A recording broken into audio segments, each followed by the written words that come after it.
Top quality और consistent performance के लिए सिर्फ सिल्वर पंप नाम याद रखना। અમદાવાદ કૂદકે ને ફૂસકે આગળ વધી રહ્યું છે ને ત્યારે તેની ચારો તરફ છે તે કોન્ક્રીટનું જંગલ બનતું હોય એ પ્રકારની સ્થિતિ છે ને ત્યારે મોટી સંખ્યામાં અમદાવાદમાં બહારથી આવતા લોકો છે તે પોતાનું ઘર છે તે ખરીદી રહ્યા છે, પરંતુ ઘર ખરીદતા પહેલાં કઈ પ્રકારની સાવચેતીઓ રાખવી તેનો એક નવો કિસ્સો છે તે અમદાવાદના સેલા વિસ્તારમાં સામે આવ્યો છે, જ્યાં નીલકંઠ સોસાયટીમાં કેટલીક ટેકનિકલ કારણોસર છે તે રેરાએ કેટલાક પ્રતિબંધો છે તે લગાવવાની વાત કરી છે। ત્યારે સમગ્ર મામલે આપણી સાથે વાત કરવા માટે જે ટેકનિકલ એક્સપર્ટ છે, લીગલ એક્સપર્ટ છે તે નિકુંજભાઈ, તેમની સાથે આપણે વાત કરીશું। નિકુંજભાઈ, પહેલાં તો આ જે સમગ્ર કિસ્સો સામે આવ્યો છે એ શું છે એ વિશે જાણવું છે ને ત્યારબાદ આપણે આગળની જે વાતો। જો આ જે કિસ્સો છે અમદાવાદના બોપલ વિસ્તારમાં આવેલા નીલકંઠ વિલા નામના બંગલો છે એનો કિસ્સો છે, અને આ મૂળ બંગલાની 188 બંગલાની સ્કીમ હતી। અને જો એને બહુ પાસ્ટની વાત કરીએ ટૂંકમાં તો 2009થી આ પ્રોજેક્ટ રજિસ્ટર્ડ થયેલો છે, એટલે એનું બાંધકામ ચાલુ, રજા ચિઠ્ઠીને બધું થયું હતું, પણ લગભગ ત્યારથી જ આ નાના મોટા જે લીગલ વિવાદો હોય એ હતું જ। પરંતુ હવે આ જે હમણાં તાજેતરમાં ગયા અઠવાડિયે રેરાએ એક ચુકાદો આપ્યો, અને ચુકાદામાં એવું કીધું કે આ બંગલામાં જે આ જે સ્કીમ છે એમાં બાકી રહેલા જે યુનિટો છે, જે વેચાઈ ગયા છે એની વાત નથી, પણ જે બાકી રહેલા જે યુનિટ છે એનું વેચાણ નહીં કરવા માટે રેરાએ આદેશ કરેલો છે। એટલે હવે એનો મતલબ એવો થયો કે ધારો કે આ 188 બંગલામાંથી ફોર એક્ઝામ્પલ 25 બંગલા બાકી છે, તે 25 બંગલા રેરામાં જ્યાં સુધી મામલો ચાલુ છે ત્યાં સુધી વેચી શકાશે નહીં। અને આ બાબતની જાણ આ જે વિસ્તારના જે સબ રજિસ્ટ્રાર હોય કે જેની કચેરીમાં આ બંગલાના ખરીદ વેચાણની નોંધ થતી હોય છે, દસ્તાવેજની નોંધ છે, એને પણ ઇન્ટિમેશન આપવાનો નીલકંઠ આપણે રેરાના જે માનનીય જજ સાહેબ છે, નામદાર જજ સાહેબ, એમણે ગાંધી સાહેબ, એમણે ગયા શુક્રવારથી આદેશ કરેલો છે। એટલે મૂળ આ પ્રોજેક્ટમાં એવું હતું, એક ટૂંકમાં ખાલી 2 લાઇનમાં કહી દઉં કે આ પ્રોજેક્ટ 2009થી હતો, અને રેરાનો કાયદો આવ્યો કે તમારે પ્લાનિંગ એરિયામાં મકાન તમે બાંધતા હોય, કોઈ પણ સ્કીમ, કોઈ પણ મિલકત બાંધતા હોય, મકાન એટલે ફ્લેટ છે, કોમર્શિયલ છે, બંગલો છે, પ્લોટિંગની સ્કીમ છે, તો તમારે રેરામાં રજિસ્ટર કરાવવું પડે। અને રેરાના કાયદામાં એક બીજી પણ જોગવાઈ હતી, ભલે તમારું જે રજા ચિઠ્ઠી છે અથવા તો બાંધકામ કટ ઓફ ડેટ છે રેરાની જે 1 મે 2017 એ પહેલાંનું હોય, પરંતુ તમારે કમ્પ્લીશન સર્ટિફિકેટ ના આવ્યું હોય એ 1 મે 2017ના રોજ, તો એને ઓન ગોઈંગ પ્રોજેક્ટની વ્યાખ્યામાં કહેવામાં આવે છે, અને એનું તમારે રજિસ્ટ્રેશન કરાવવું પડે છે।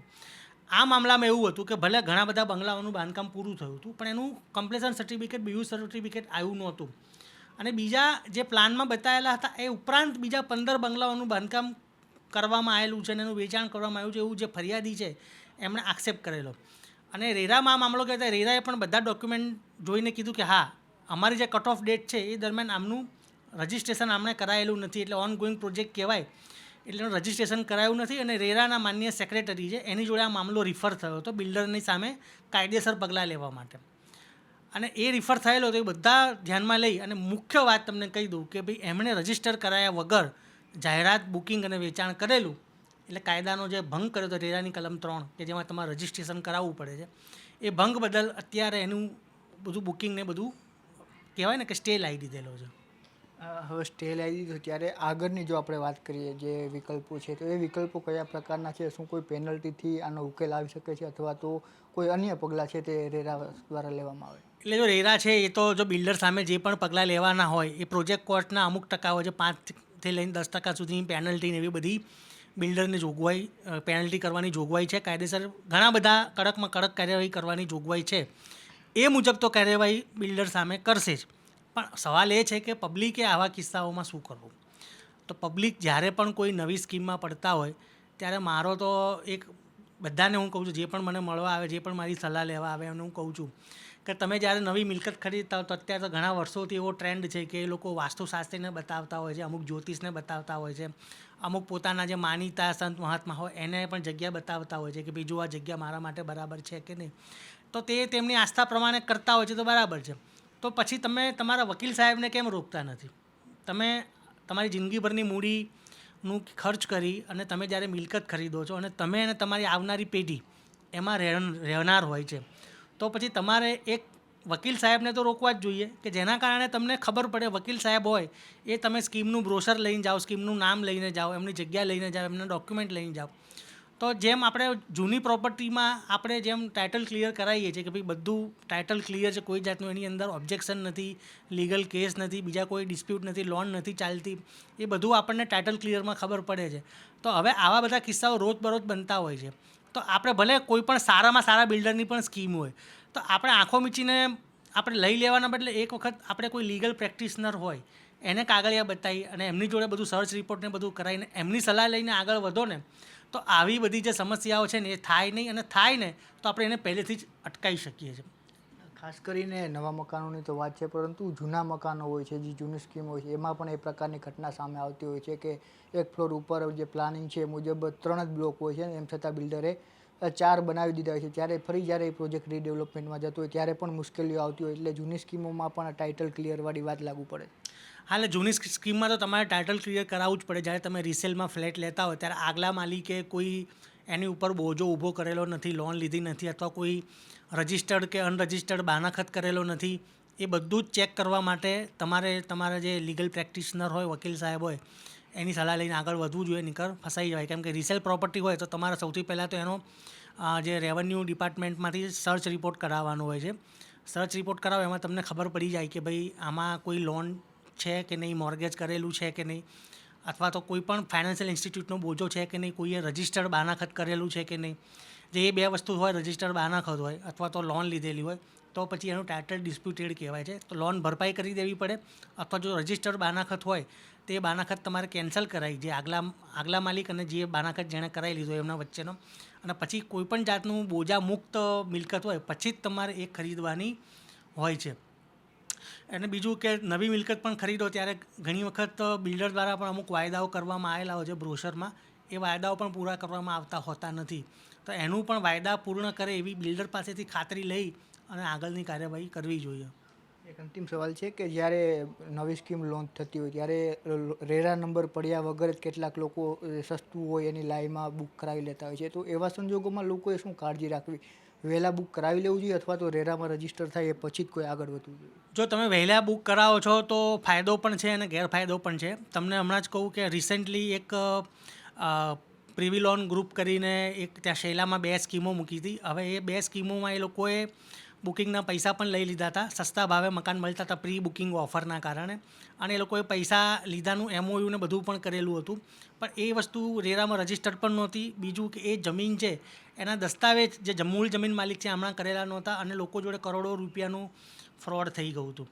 એટલે જ્યારે તમે આવી રીતે અંડર કન્સ્ટ્રક્શન પ્રોપર્ટી લો ત્યારે તમારે ધ્યાન રાખવું જોઈએ કે જે બિલ્ડર છે એ પ્રતિષ્ઠિત છે, એમના ક્રિડેન્શિયલ્સ સારા છે, એમની સામે ભૂતકાળમાં કોઈ આવા ફ્રોડના કે કોઈ કેસ થયેલા નથી, એ બધું ચેક કરી અને તમારે એનું ખરીદી કરવી જોઈએ. અને ખરીદી કરો ત્યારે તમારે એની સેફટી માટે તમે 10 રેરાનો નિયમ છે કે જો કોઈ ખરીદનાર હોય એ ડેવલપરને 10% કે તેથી વધુ રકમ આપે તો ફરજિયાત રજિસ્ટર બાનાખત કરવાનો હોય છે. એટલે તમારે રજિસ્ટર્ડ બાનાખત 100% કરી લેવો જોઈએ. એટલે શું થાય કે તમારી જે મકાનની સેફટી છે એ સેફટી તમારી ઘણી બધી વધી જાય છે. આ ઉપરાંત હવે તો રેરાએ નિયમ બનાવ્યો છે, હમણાં આ જ મહિનામાં રેરાએ એક નવું હુકમ નંબર 108 બહાર પાડ્યો છે. એ હુકમ નંબર 108 એવું છે કે તમે રેરાનું કોઈ પણ પબ્લિસિટી મટીરિયલ હોય, એટલે એ પેલું પેપરના ફોર્મમાં હોય, ટીવી એડવર્ટાઇઝમેન્ટ હોય, સોશિયલ મીડિયા એડવર્ટાઇઝમેન્ટ હોય, વેબસાઇટ હોય, રેડિયો હોય, તમામ જગ્યાએ રેરાનું રજિસ્ટ્રેશન નંબર પછી એનો એક QR કોડ આવે છે. એ QR કોડને બધું વિઝિબલ, એટલે કે જે પબ્લિસિટી મટીરિયલ છે એની ટોપ રાઇટ સાઈડ તમારે મૂકવું પડે. એટલે તમે એકવાર રેરાની વેબસાઇટ હોય ત્યાં પણ તમે જઈ અને તમે પ્લાન પાસ થયેલો છે, રજા ચિઠ્ઠી મળેલી છે, જમીનમાં કોઈ પેલું ડિસ્પ્યુટ નથી, અને બીજું રેરાનો એક નિયમ પણ એવો પણ છે કે જ્યારે કોઈ નવી સ્કીમ હોય, ઓન ગોઈંગ સ્કીમ હોય, એની સામે કોઈ હુકમ થાય છે, વચગાળાનો હુકમ થાય છે કે ફાઇનલ હુકમ થાય છે, તો એ જે પ્રોજેક્ટનું જે આપેલું હોય છે એની આખી વિગત, એને આપણે સાદી ભાષામાં કહીશું કુંડળી, તે કુંડળીમાં એ જે હુકમ છે ને એ ટેગ કરે છે. એટલે તમે રેરાની વેબસાઇટમાં જઈને એ તમે સર્ચ કરો એ એપાર્ટમેન્ટનું નામ, તો એમાં આખી એની કુંડળી આવી જાય છે. અને કુંડળીમાં છેલ્લે એનો કોઈ રેરા દ્વારા કોઈ પિટિશન થઈ હોય, એનો કોઈ વચગાળાનો હુકમ થયો હોય, તે હુકમની નકલ પણ મૂકવામાં આવેલી હોય, એટલે તમને ખબર પડે કે આમાં આવો ડિસ્પ્યુટ થયેલો છે. એટલા માટે જો તમે આવું બધું ના જોઈ શકતા હોય તો લીગલ પ્રેક્ટિશનરને રાખો. બાકી આ બધું બહુ સરળ પ્રોસેસ છે, થોડુંક તમે જાણકારી રાખીને આ બધી કાર્યવાહી કરીને બુકિંગ કરો તો વાંધો આવતો નથી. બાકી જાણીતા પ્રતિષ્ઠિત બિલ્ડર જોડે લેવું જોઈએ. અને બીજું 10 તમારે રજિસ્ટર બાનાખત કરી દેવો જોઈએ. અને ત્રીજું, તમે જે પેમેન્ટ કરો છો કોઈ દિવસ રોકડામાં પેમેન્ટ ના કરવું જોઈએ. તમારે હંમેશા ચેકથી જ પેમેન્ટ કરવું જોઈએ. આપણે બ્લેકમાં અને વ્હાઇટ પોર્શનની જે હોય છે બધી માથાકૂટ એમાં ના પડવું જોઈએ. અને ધારો કે તમે રોકડમાં પૈસા આપો છો તો એની રિસિપ્ટ લઈ લો.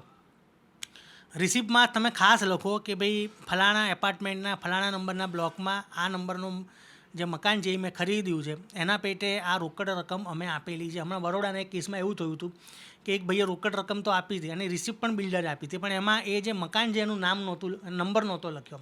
એટલે રેરામાં કેસ ગયો તો રેરાએ એ જે રોકડનું ટ્રાન્ઝેક્શન થયું હતું એ બિલીવ નહોતું કર્યું, એટલે એ ભાઈને એમાં રાહત નહોતી મળી.